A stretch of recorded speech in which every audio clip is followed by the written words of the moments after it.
Antisipasi adanya kandungan berbahaya pada makanan takjil yang dijual, Balai Besar POM dan Pasar uji sejumlah sampel makanan. Petugas juga berikan edukasi kepada para penjual agar selalu menyajikan makanan dengan bersih.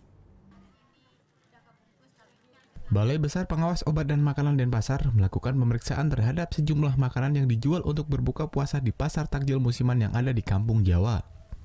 Kali ini, petugas BPOM mengambil sampel makanan sebanyak 12 jenis makanan, seperti gorengan, minuman, maupun jajanan yang dicurigai mengandung bahan berbahaya seperti boraks, formalin, maupun rodamin B.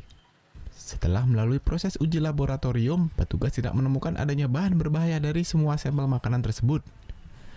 Selain memeriksa, petugas juga memberikan edukasi kepada para penjual untuk selalu memperhatikan kebersihan saat menyajikan makanan. Sama ya, takjil mungkin umumnya untuk takjil ini udah bebas dari bahan berbahaya. Ya, karena ini mereka juga musiman ya, kalau takjil ini kan tertentu. Jadi kita edukasi terus, jadi tidak hanya terhadap bahan berbahaya, tadi juga kita edukasi kepada penjual untuk tidak menggunakan koran ya. Dan itu mudah-mudahan ke depan semua sudah baik semua.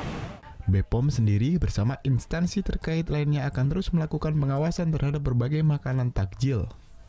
Surya Sanjaya melaporkan untuk NET. Oh yang beneran? Iya, oke. Nah, udah kan untuk beritanya? Jangan lupa di subscribe, di like dan juga di komen ya akun YouTube dari Net Bali.